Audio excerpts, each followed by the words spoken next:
Astaghfirullah alihi wa sahbihi wa mawalah wa la hawla wa la quwata illa billahi wa ba'du. Kita lanjutkan kajian kita, masih membahas kitab Bulughul Maram dan termasuk pada hadis ke 534 dan seterusnya.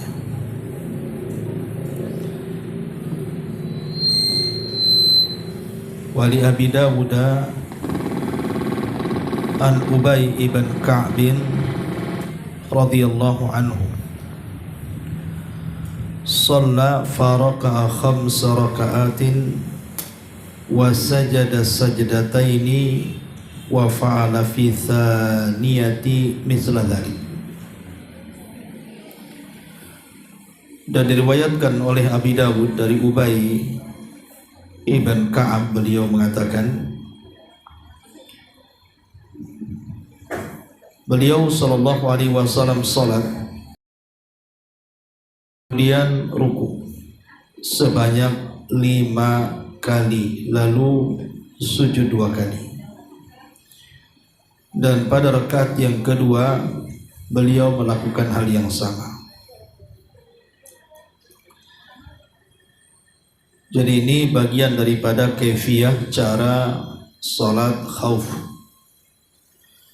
Tapi sekali lagi pendapat yang kuat bahwa salat khauf itu dilakukan 2 kali ruku dalam setiap rakaatnya dan 2 kali sujud. Karena hadis ini sendiri diperbincangkan oleh para ulama. Ada yang melemahkan hadis ini karena bertentangan dengan hadis-hadis kaifiyah salat khauf yang lainnya. Baik, jadi tidak perlu kita bahas, masuk pada hadis ke 535. An Ibni Abbasin radhiyallahu anhu maqala ma habbat rihun qattun illa jathan nabiyyu sallallahu alaihi wasallam ala rukbatayhi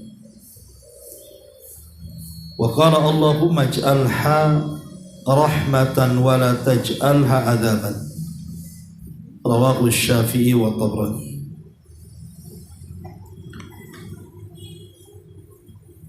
Dari Ibnu Abbas radhiyallahu anhu dia berkata, setiap kali ada angin menghembus dengan kencang, maka Rasul sallallahu alaihi wasallam selalu berlutut dan berdoa, Allahumma ij'alha rahmatan, ya Allah jadikan angin yang menghembus ini sebagai rahmat, wala taj'alha adzaban, dan jangan engkau jadikan angin yang menghembus ini sebagai azab. Hadis ini dijelaskan oleh para ulama bahwa hadis ini tidak sahih. Hadis ini sangat lemah sekali sehingga tidak bisa dijadikan dalil. Walaupun demikian, hadis ini menjelaskan kepada kita tentang adab-adab apabila terdapat angin kencang yang menghembus di sekitar kita.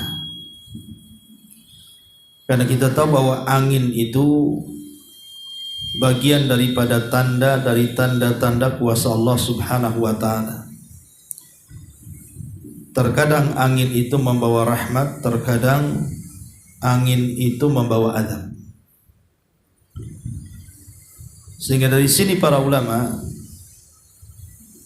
menjelaskan tentang beberapa adab dan hukum-hukum seputar angin. Di antaranya yang pertama, bahwa Allah Subhanahu wa ta'ala menjadikan angin ini sebagai sumpah dalam Quran. Dan itu dijelaskan di dalam surah Al-Mursalat, wal mursalati urfa. Mursalat itu artinya angin yang kencang. Dan dalam kaidah Al-Quran sering saya jelaskan bahwa tidaklah Allah bersumpah dalam Quran itu kecuali karena yang disumpahi itu memiliki kemuliaan. Karena banyak makhluk yang tidak dijadikan sumpah, hanya makhluk-makhluk tertentu dijadikan sumpah dalam Quran. Salah satunya angin, karena angin ini memiliki kemuliaan. Kemudian yang kedua, bahwa angin ini adalah bagian rahmat Allah Subhanahu wa taala yang tampak. Makanya Allah Subhanahu wa taala mengatakan dalam surah Al-Furqan ayat 48, wa huwa alladzi arsala riyaha busyra, dan dialah yang telah mengutus angin itu sebagai kabar gembira. Karena banyak fungsi angin itu, salah satunya menurunkan hujan, kemudian juga menebarkan benih-benih di mana-mana, dan begitu seterusnya. Kemudian yang ketiga, tapi terkadang juga angin bukan hanya membawa rahmat, seperti yang dirasakan Nabi SAW setiap melakukan pertempuran di pagi hari, maka Rasul selalu ditolong dengan angin soba.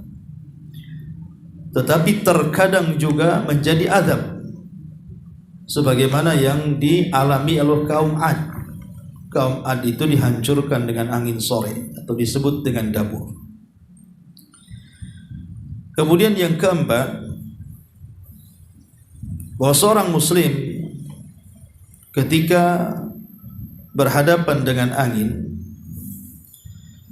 karena angin adalah bagian daripada makhluk Allah Subhanahu wa taala, maka pertama kita tidak boleh mencela angin.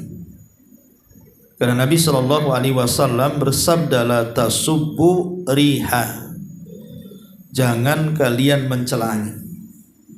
Karena angin bagian daripada makhluk yang Allah ciptakan dan Allah tundukkan kepada kita, dan banyak nikmat karena angin. Maka jangan pernah mencela angin. Yang kedua, kalau ada angin kencang yang kira-kira membahayakan, maka seorang muslim haruslah merasakan takut yang bersangatan. Karena bisa saja itu bukan rahmat yang dikirim, tapi azab Allah yang dikirim. Boleh jadi karena dosa-dosa yang kita lakukan. Kemudian yang ketiga juga, disunahkan untuk berdoa ketika ada angin, tentu dengan doa yang sahih. Tadi kalau dalam riwayat yang kita baca hadisnya lemah, tapi ada hadis yang sahih yang kita disunnahkan apabila ada angin berhembus dengan sangat kencang, apa doanya? Sebagaimana hadis Aisyah Ummul Mukminin radhiyallahu anha dari riwayat Muslim, Allahumma inni as'aluka khairaha, ya Allah, aku meminta kepadamu dari kebaikan angin ini, wa khaira ma fiha, dan kebaikan yang ada di dalam angin itu, wa khaira ma ursilat bihi, dan aku juga berlindung dari angin yang kau hembuskan, wa a'udzubika min syarriha, dan aku berlindung dari keburukan angin, wa syarri ma fiha, dan keburukan yang terkandung padanya, wa syarri ma ursilat bihi, dan keburukan yang kau hempuskan lewat angin itu. Jadi ini doa yang dianjurkan, Allahumma inni as'aluka min khairiha wa khairi ma fiha wa khairi ma ursilat bihi wa a'udzubika min syarriha wa syarri ma fiha wa syarri ma ursilat bihi. Ini doa yang sahih yang dianjurkan untuk dibaca.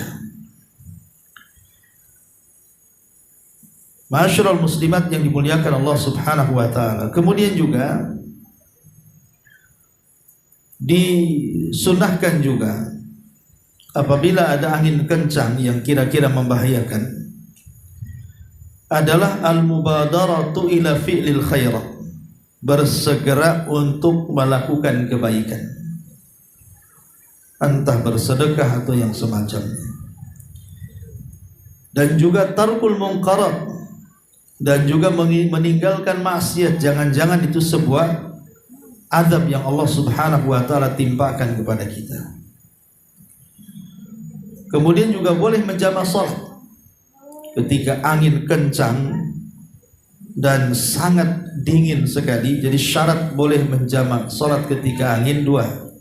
Pertama, anginnya sangat kencang. Yang kedua, membawa hawa yang sangat dingin sekali. Maka Syekhul Islam Ibn Taimiyah membolehkan dengan dua syarat tadi. Anginnya kencang dan membawa hawa dingin. Adapun tentang apakah kemudian disunahkan melaksanakan sholat seperti halnya ketika melihat gerhana. Ketika melihat gerhana ada sholat gerhana. Bagaimana kalau seandainya ketika ada angin kencang sekali sampai kemudian mengangkat atap-atap rumah seperti datang angin puting beliung yang sering terjadi di Batam ini? Maka sebagian ulama mereka mengatakan disunahkan sholat. Disunahkan sholat sama seperti halnya ketika ada gempa dan ada gerhana. Tapi sebagian yang lain mengatakan tidak, cukup berdoa saja. Dan ini mazhab Hambali. Mazhab Hambali mengatakan bahwa tidak disunahkan sholat. Alasannya satu, karena Nabi SAW di zamannya pun pernah terjadi gempa, tapi Rasul tidak sholat. Dan di zamannya juga pernah terjadi angin ribut dan Rasul tidak sholat. Kemudian juga di masa Umar di Madinah pernah terjadi gempa, Umar pun tidak sholat. Dan juga pernah terjadi angin, Umar pun tidak sholat. Dari sini ada dua pendapat. Ada yang mengatakan disunnahkan sholat karena itu bagian daripada tanda-tanda kuasa Allah yang Allah hantarkan kepada kita untuk menakut-nakutinya. Dan ini pendapat Ibnu Taimiyah. Kemudian juga pendapat Abu Hanifah, termasuk Syekh Utsaimin. Al-Imam Ibnu Utsaimin rahimahullah ta'ala mengatakan sunnah sholat karena dikiaskan kepada perkara-perkara yang menakutkan. Tetapi sebagian ulama yang lain tidak, seperti Hanabilah, karena tidak pernah dicontohkan Nabi SAW salat ketika ada angin yang berhembus itu. Baik, ma'asyiral muslimat yang dimuliakan Allah Subhanahu wa taala. Dari sini ada beberapa sunnah salat sebenarnya yang dijelaskan para ulama saat seseorang itu mengalami ketakutan.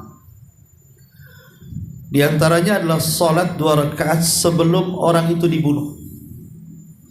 Sebelum orang itu dibunuh, umpamanya orang ini akan dieksekusi mati. Maka boleh seseorang meminta waktu untuk melaksanakan salat 2 rakaat. Kemudian setelah itu dilakukan eksekusi mati. Karena terdapat juga dari Abi Hurairah radhiyallahu anhu. Jadi ketika Nabi SAW mengutus Sariyah, ya Sariyah itu tentara yang tidak dipimpin Nabi SAW, kemudian tertangkap Sariyah. Dan ketika akan dibunuh, maka dia meminta waktu untuk melaksanakan 2 rakaat salat. Akhirnya kemudian setelah itu terjadi pembunuhan. Ini juga dianjurkan kata para ulama salat 2 rakaat sebelum dibunuh. Kemudian juga salat 2 rakaat setelah manusia itu melihat mimpi yang sangat menakutkan. Jadi kalau seseorang mimpi yang sangat menakutkan, maka dianjurkan salat sebagaimana hadis Abi Hurairah radhiyallahu anhu, "Idza qaraba az-zamanu lam takad ru'yal muslim takdzib wa asdaqukum ru'yan asdaqukum haditha wa ru'yal muslim juz'un min khamsi wa arba'ina juz'an minan nubuwah war ru'ya thalathatun faru'ya salihatu bushra min Allah wa ra'a ahadukum. Rasul mengatakan bahwa mimpi itu ada tiga macam, dan mimpi akibat banyak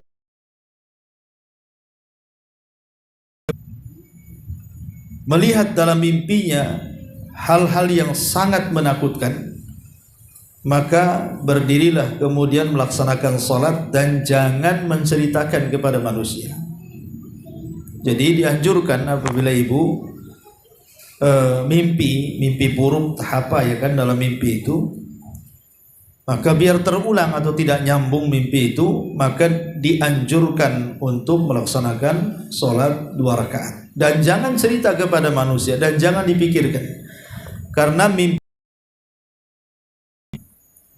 mustahil mimpi buruk itu terjadi karena dia datang dari syaitan, ataupun mimpi karena banyaknya kepikiran, banyak utang, kepikiran, kebawa mimpi pula, ya. Maka itu tidak akan terjadi. Yang memungkinkan mimpi itu terjadi adalah mimpi baik. Makanya disunahkan untuk menceritakan kepada orang yang ibu bisa percaya untuk mentakwilkan baik. Tapi syahidnya di sini adalah di antara hal yang dianjurkan melaksanakan sholat 2 rakaat adalah saat mimpi buruk. Kemudian juga yang ketiga, sholat khusuf yang kita bahas ini. Sholat khusuf ataupun sholat kusuf, maka disunnahkan juga untuk melaksanakan sholat 2 rakaat dengan 2 kali ruku dan 2 kali sujud setiap rakaatnya. Dan itu pendapat yang kuat, kaifiyah tata cara sholat kusuf, ya. Ma'asyiral muslimat yang dimuliakan Allah Subhanahu wa taala. Adapun kemudian angin tadi sudah saya jelaskan, kalau seandainya ada angin yang sangat menakutkan, maka pendapat yang kuat tentang masalah ini wallahu alam, berdasarkan tarjih daripada Al-Imam Ibnu Utsaimin rahimahullahu taala, ketika beliau menjelaskan tentang solat yang disebabkan karena takut yang bersangatan. Kemudian beliau mengatakan di sini, awwaluha annahu la yusalli li ayyi ayatin takhwif illa al-zalzalah. Kata beliau, tidak dianjurkan salat pada setiap tanda kekuasaan Allah yang menakutkan kecuali dalam kondisi gempa. Kemudian yang kedua, annahu la yusalli illa lisyamsi wal qamar, dan tidak dianjurkan salat juga kecuali karena ada gerhana matahari atau bulan. Kemudian yang ketiga, yusalli likulli ayati takhwif, kemudian dianjurkan salat pada setiap tanda-tanda yang dalam tanda-tanda itu ada hal-hal yang sangat menakutkan, ya termasuk dalamnya angin. Lah, perkataan Ibnu Taimiyah, perkataan Syekh Utsaimin rahimahullahu taala ini mengambil dari perkataan Syekhul Islam Ibn Taimiyah rahimahullahu taala, dan ini pendapat yang kuat wallahu a'lam. Tetapi sekali lagi kita tidak menafikan ada perselisihan ulama di sini. Berarti kalau kita simpulkan, tanda-tanda kuasa Allah yang mendatangkan rasa takut yang disunahkan untuk salat, pertama salat kusuf. Kemudian yang kedua, salat ketika hendak dibunuh. Kemudian yang ketiga, salat ketika ada angin kencang, ya, yang menghembus dan kira-kira membahayakan. Kemudian yang keempat, ketika ada mimpi yang sangat-sangat menakutkan, ya. Kemudian yang kelima, tanda apapun dari tanda-tanda yang di hadapan kita yang Allah utus kepada kita, yang sifatnya sangat menakutkan kepada kita, maka disunnahkan untuk sholat.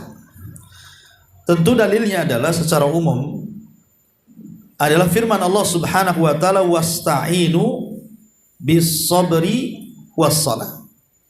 Al-Baqarah 45, mintalah pertolongan dengan kesabaran dan dengan salat.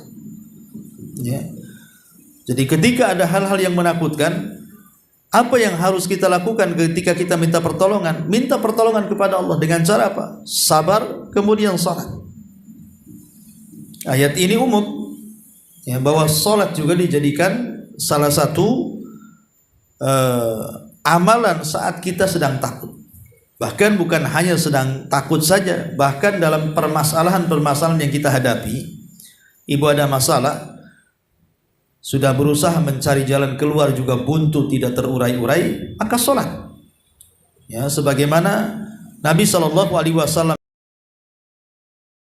idza hazabahu amrun fazia ila shalah. Rasul itu kalau ada hal-hal yang membuat mumet pikirannya, tidak bisa berjalan gitu ya, memutuskan sebuah perkara atau menguraikan sebuah masalah, maka Nabi SAW langsung salat. Kemudian meminta kepada Allah Subhanahu wa taala agar permasalahannya itu diuraikan. Ya. Ma'asyiral muslimat yang dimuliakan Allah Subhanahu wa taala. Kemudian juga asar sahabat. Seperti dari Abdullah ibn Abbas radhiyallahu anhuma.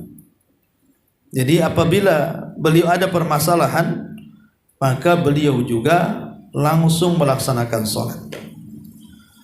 Kemudian juga perkataan ulama salaf seperti Muhammad ibn Nasir al-Marwazi rahimahullahu taala mengatakan, fazahu sallallahu alaihi wasallam inda syada'id ila salati. Maka Nabi sallallahu alaihi wasallam kalau ada hal-hal yang menakutkan, kata Imam Muhammad ibn Nasir al-Marwazi, maka beliau langsung melaksanakan salat. Termasuk juga Imam Ibnul Qayyim ketika beliau menjelaskan tentang manfaat salat, apa kata beliau? Falaha ta'thirun ajibun fi hifdzi sihhatil badani wal qalbi wa quwwahuma, kemudian wadaf'il mawadi radi'ati anhuma wa mabtuliya rajulani bi ahatin aw da'in aw mihnatin aw baliyatin illa kana haddul musalli minhuma aqal wa akibatuhu aslam.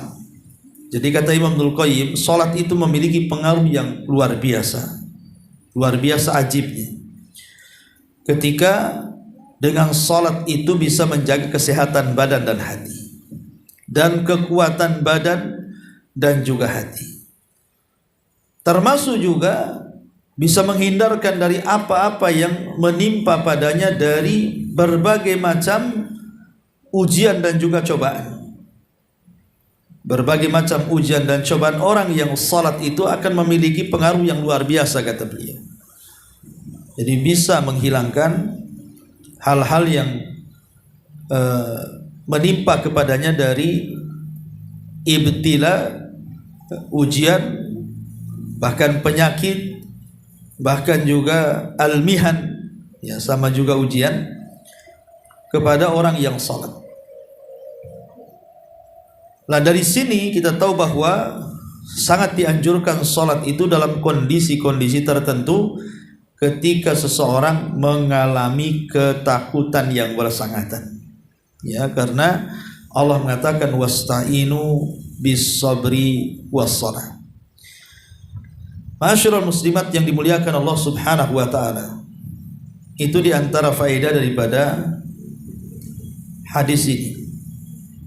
Kemudian juga hadis ini Nabi sallallahu alaihi wasallam mengatakan, Allahumma ij'alha rahmatan wa la taj'alha adzaban.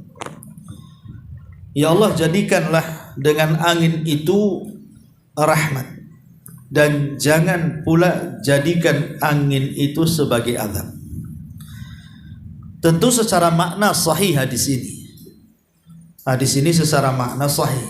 Kalau seandainya kita amalkan hadis ini bukan karena riwayatnya, karena riwayatnya kan lemah, ya, tetapi hanya mengambil maknanya saja, maka tidak masalah. Mengambil maknanya saja karena maknanya bagus dan tidak bertentangan maknanya. Ya Allah, jadikan angin ini sebagai rahmat dan jangan kau jadikan angin ini sebagai azab. Ya. Dan tanda-tanda kuasa Allah Subhanahu wa taala itu umumnya memang bisa mendatangkan rahmat, bisa mendatangkan azab. Seperti hujan. Hujan ini bisa mendatangkan rahmat, tapi satu sisi juga bisa mendatangkan azab. Bagaimana kita saksikan di negeri kita saja, bahkan di Batam sendiri kalau hujan itu seharian sampai 2-3 hari hujan tak berhenti-berhenti, kita lihatlah kebanjiran di mana-mana. Bisa saja itu sebagai azab dari Allah Subhanahu wa taala untuk mengingatkan orang-orang yang berbuat dosa. Tetapi juga bisa menjadikan rahmat. Yang tadi banyak debu akhirnya hilang debunya. Kemudian tanaman-tanaman juga jadi menghijau. Dan kita pun yang enggak punya air bisa menampung air. Dan banyak rahmat Allah Subhanahu wa ta'ala. Dan rahmat itu ada dua macam. Ada rahmat yang sifatnya umum. Jadi mencakup mukmin dan kafir. Jadi orang kafir pun merasakan rahmat Allah. Sebagaimana orang-orang yang beriman merasakan rahmat Allah, maka orang-orang kafir juga merasakan rahmat Allah Subhanahu wa ta'ala. Dan itu rahmat yang ada kandungannya dalam nama Allah Ar-Rahman. Jadi kandungan nama Allah Ar-Rahman itu sifatnya ada rahmat. Tetapi Ar-Rahim itu berbeda, walaupun sifatnya sama. Dari Ar-Rahman sifatnya rahmat, dari Ar-Rahim juga sifatnya rahmat. Tapi Rahman ini lebih umum, mencakup mukmin dan kafir. Tapi Rahimnya Allah orang-orang yang beriman.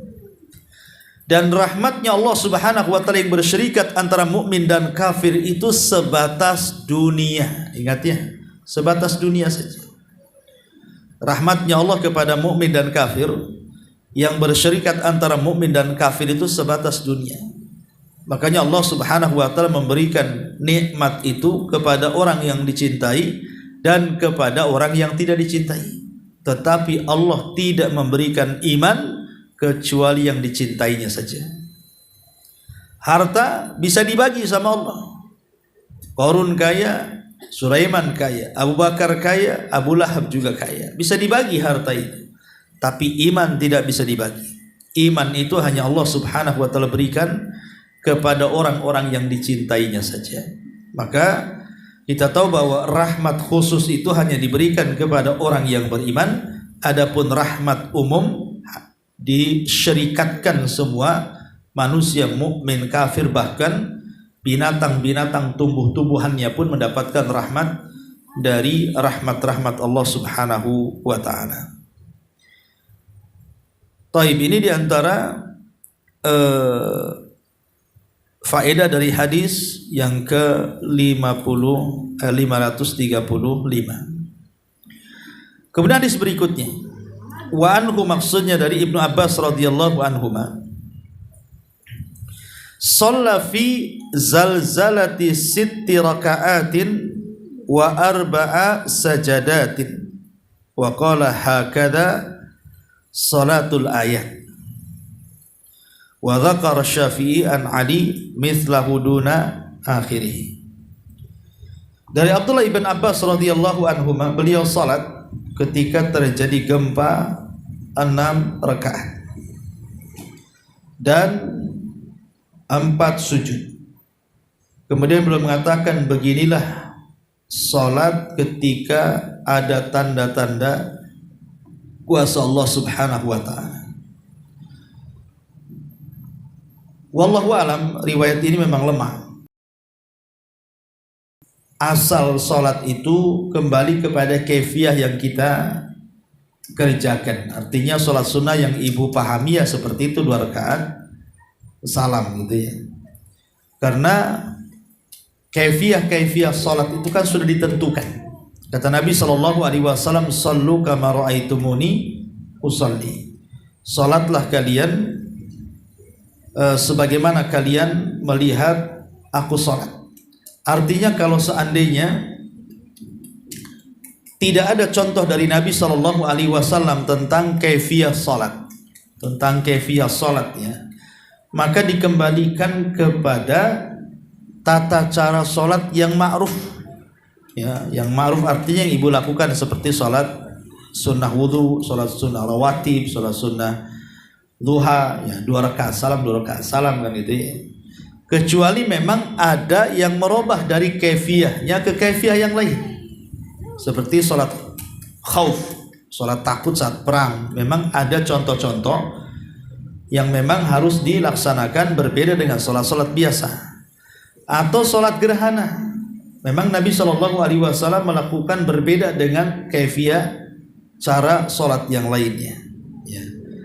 Adapun tentang masalah sholat yang dijelaskan tadi ketika gerhana, melaksanakan sholat dengan 6 ruku dan juga 4 sujud ya, maka para ulama mengatakan bahwa ini tidak ada dari Nabi SAW.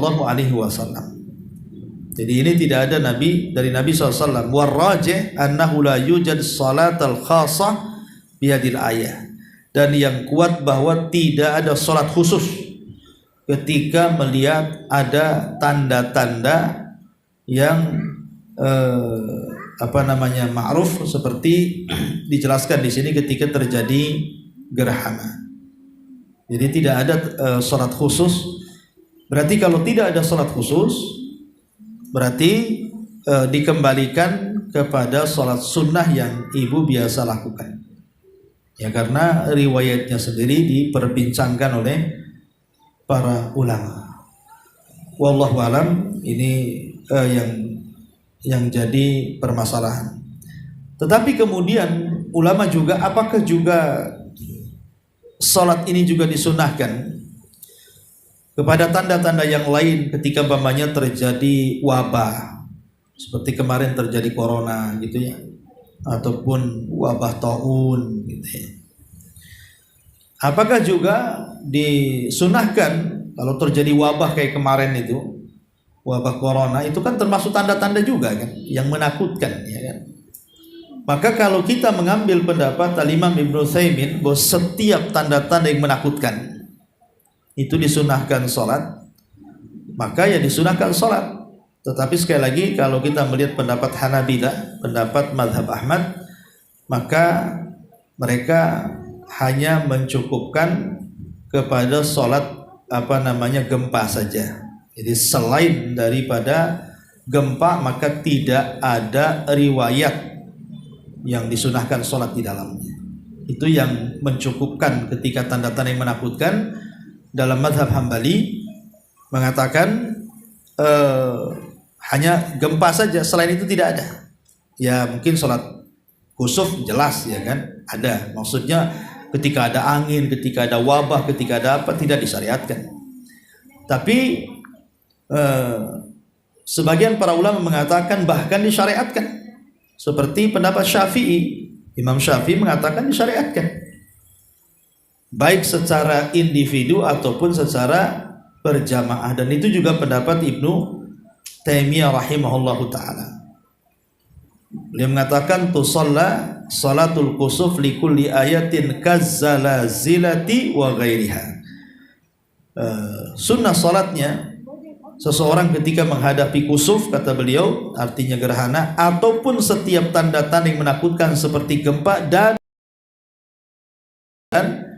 yang lainnya. Kemudian dikuatkan juga perkataan Syekh Utsaimin, yusalli likulli ayatin tahwid, disunahkan salat pada setiap tanda-tanda yang menakutkan, berarti termasuk di dalamnya juga ada wabah yang menakutkan kita seperti wabah corona dan yang semacamnya. Wallahu alam, ini diantara uraian para ulama. Tapi sekali lagi ini masalah khilaf, terserah mau memilih pendapat yang mana.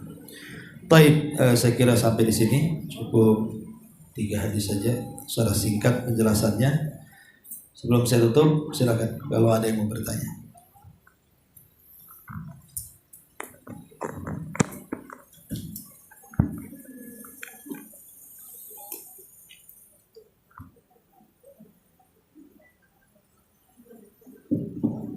Assalamualaikum warahmatullahi wabarakatuh. Waalaikumsalam.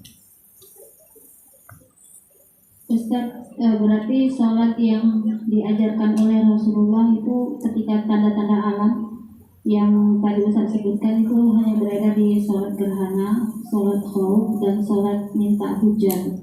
Nah, selebihnya itu tidak ada.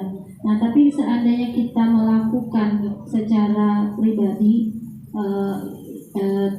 tanpa karena tadi hadis yang disebutkan adalah hadisnya itu lemah, kita melakukan misalnya setiap kali kita mengalami masalah rasa ketakutan seperti kebakaran atau apa, itu masuk ke dalam sholat yang disunahkan seperti yang disebutkan oleh Syekh Utsaimin tadi.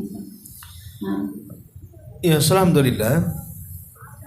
Ya, kalau melihat keumuman perkataan atau fatwa daripada Syekh Utsaimin, yusalli likulli ayati takhwif, kata beliau, sunnah hukumnya salat 2 rakaat setiap melihat tanda-tanda yang sangat-sangat menakutkan. Ya, sangat-sangat menakutkan. Berarti tanda-tanda yang menakutkan ini apa saja yang rasanya takut bagi kita, ya disunahkan salat di situ, karena umum firman Allah Azza wa Jalla, wasta'inu bis-sabri was-shalah. Mintalah pertolongan dengan sabar dan dengan salat tadi. Jadi apakah kemudian kalau terjadi kebakaran hebat gitu kan, kemudian juga disunahkan sholat menurut fatwa Syekh Utsaimin, ya, karena kebakaran juga tanda-tanda kuasa Allah kan gitu. Allah memerintahkan api untuk membakar, dan itu juga tanda-tanda yang menakutkan kita kalau kita melihat api. Maka kalau melihat fatwanya Syekh Utsaimin, ya sunnah sholatnya. Tapi kalau kita melihat madhab sendiri, kan Imam Syekh Utsaimin itu kan kebanyakan madhab Hambali, ya kan. Tapi kalau kita lihat di sini dia menyelisihi madhab Hambali kan gitu, madhabnya. Karena kalau madhab Hambali justru hanya mencukupkan yang disyariatkan saja. Kalaupun selain daripada istisqa, kemudian gerhana, adalah sholat gempa, itu saja. Ya, selain itu dalam madhab ini tidak ada sholat kecuali doa. Tapi kalau kita melihat pendapat Imam Syafi'i, kemudian Ibnu Taimiyah, kemudian juga fatwa daripada Syekh Utsaimin, ya pokoknya tanda-tanda yang menakutkan, ya sunnah hukumnya sholat 2 rakaat. Wallahu a'lam. Ustaz, kalau misalnya terjadi gempa, nah orang yang memutuskan sholat saat terjadi gempa itu dihukumi dia wajib atau melihat dari kondisinya, atau disunahkan atau bagaimana, atau anjuran aja Ustaz? Lihat juga, sholat saat terjadi gempa. Lihat kondisi. Kalau sekiranya gempanya itu kuat dan bisa mencelakakan jiwa, maka menghargai jiwa lebih mulia. Sebaiknya menyelamatkan diri. Sebaiknya menyelamatkan diri dan memutus sholatnya. Karena bagaimanapun menjaga jiwa kan penting. Jangankan dalam kondisi gempa, ibu sedang sholat, itu dalam fikih dijelaskan. Umpamanya kita sedang sholat, kemudian kita melihat ada anak kecil yang belum berakal mendekati sumur dan hampir masuk ke dalam sumur. Tidak boleh kita melanjutkan sholatnya, walaupun sholat wajib, harus membatalkan dan menyelamatkan anak itu. Itu jiwa orang kan gitu ya, apalagi jiwa sendiri, ya. Maka sebaiknya kalau kita dalam masjid atau mushola kemudian terjadi gempa hebat, putuskan saja sholat, kemudian selamatkan jiwa, karena sholat bisa diulang. Tapi kalau jiwa itu tidak bisa dikembalikan kalau udah mati, ya. Kalau sholat kan bisa diulang. Umpamanya ini kita batalkan, selesai gempa kita bisa sholat lagi, mengulang sholatnya. Karena sekali lagi menjaga jiwa itu lebih penting. Menjaga jiwa itu lebih penting. Karena syariat juga disyariatkan kepada kita itu salah satunya untuk menjaga 5 perkara lah. Salah satu dari 5 perkara itu adalah hifdzul anfus, untuk menjaga jiwa. Jadi sebaiknya putuskan sholatnya, kemudian selamatkan jiwanya, kemudian baru setelah tenang kemudian sholat lagi.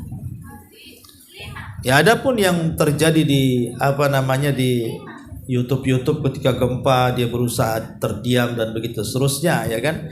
Ya mungkin dia punya tawakal kuat, tetapi secara fikih salat itu sebenarnya salah. Ya, dia harus membatalkan sholatnya sebenarnya karena dia harus menjaga jiwanya. Wallahu a'lam.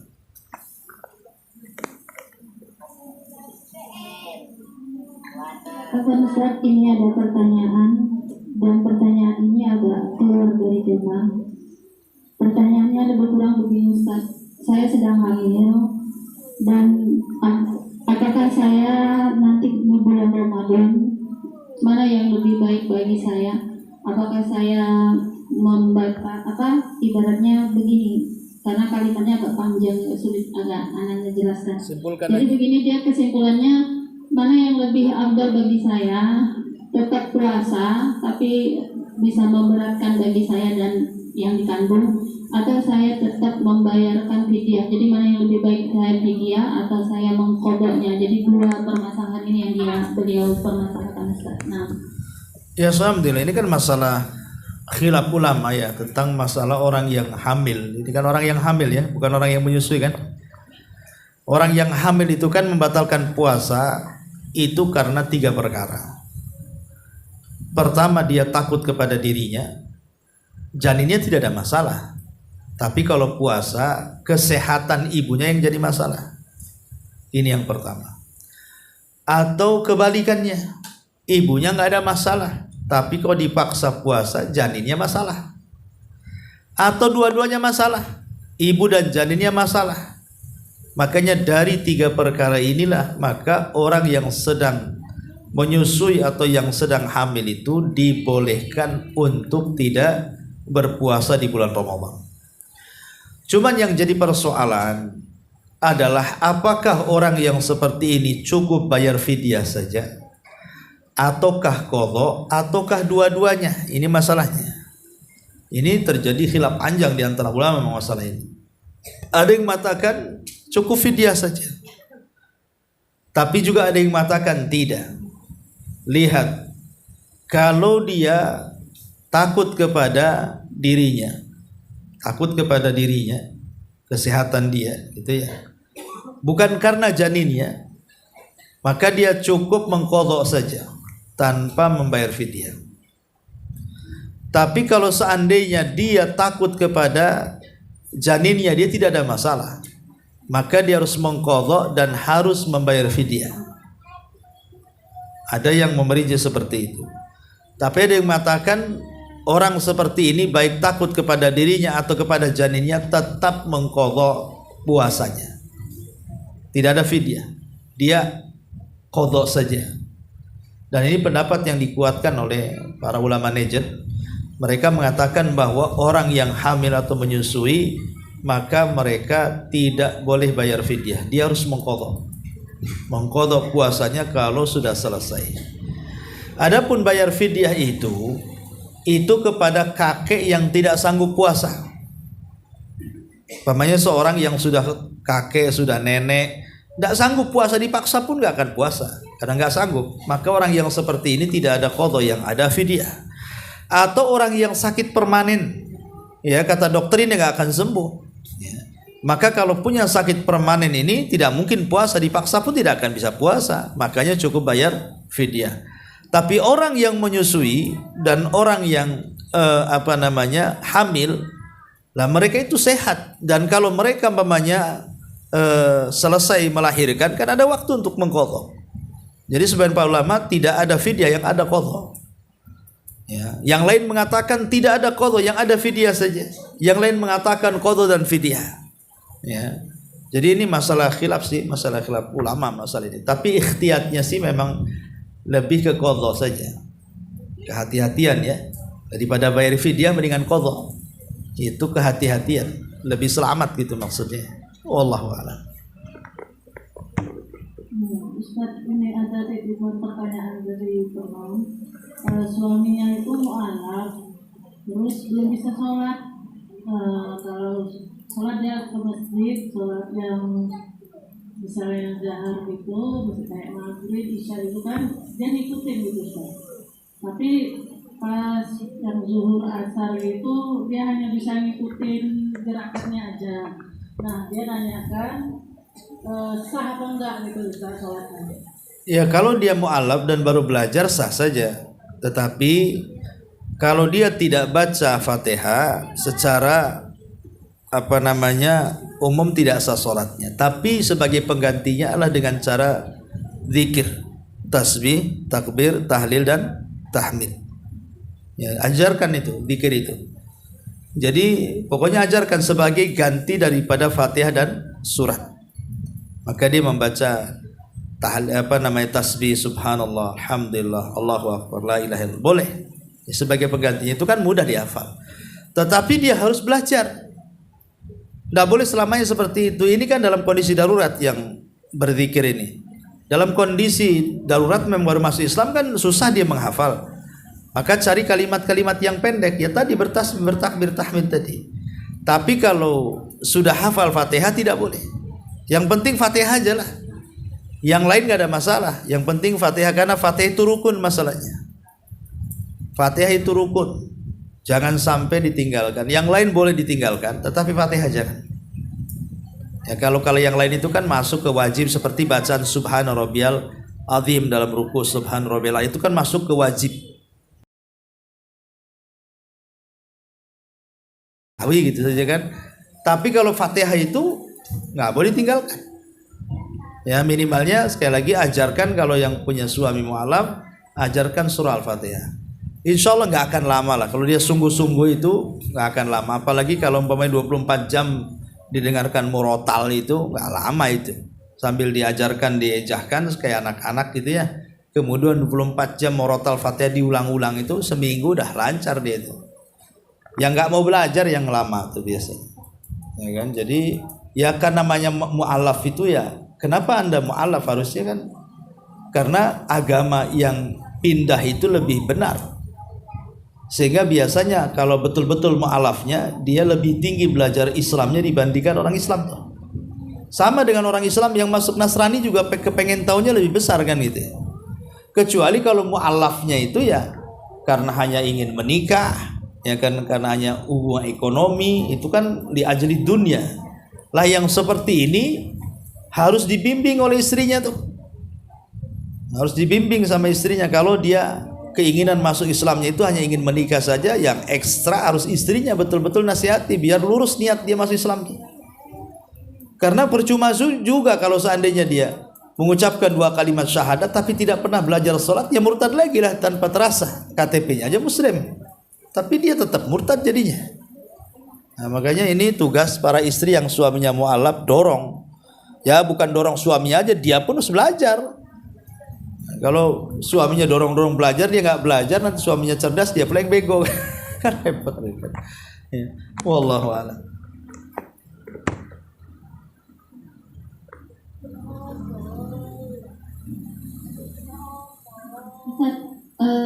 Ustaz, apa Ustaz tadi yang hadis terakhir yang kita baca yang dari Ibnu Abbas itu yang hadisnya itu lemah. Nah kalau seandainya ada orang yang tetap melakukan hadis itu, bagaimana Ustaz hukumnya? Kaifiahnya, caranya gitu. Ya caranya menyelisih sunnah lah. Tahu hadisnya lemah. Hadis lemah itu kan tidak bisa diamalkan. Hadis lemah itu tidak bisa diamalkan. Kalau dia diamalkan berarti melaksanakan kaifiah yang tidak diajarkan, tertolaklah sholatnya. Ya. Kecuali kalau dia terangkat dengan banyaknya riwayat, jadi hasan li ghairi dari hadis ya kan. Tapi sekali lagi tadi sudah dijelaskan bahwa tidak ada kaifiah salat khusus selain daripada yang diajarkan Nabi, seperti gerhana, istisqa, salat khauf kan. Adapun salat yang lainnya seperti gempa dan yang lainnya itu tidak salat khusus. Walaupun seandainya kita berpendapat kepada sunnahnya salat seperti pendapat Ibnu Taimiyah atau Syekh Utsaimin gitu ya, maka itu kembali kepada asal salat 2 rakaat kaifiahnya, bukan membuat cara-cara yang tidak diajarkan. Kalaupun kita berpendapat kepada yang ada salat pada setiap tanda-tanda yang menakutkan, maka salat 2 rakaat seperti salat tahiyatul masjid, salat sunah wudu, ya samalah seperti salat-salat yang lainnya, kecuali salat khusuf karena memang ada kaifiahnya. Salat istisqa ada kaifiahnya, kemudian salat khauf ada kaifiahnya. Nah, yang ada kaifiahnya ikut kaifiahnya. Kalau tidak ada kembali kepada asal salat 2 rakaat. Wallahu a'lam. Ya, saya kira cukup. Subhanaka wa bihamdika asyhadu an la ilaha illa anta astaghfiruka wa atubu ilaik. Allahu taala alam. Assalamualaikum warahmatullahi wabarakatuh.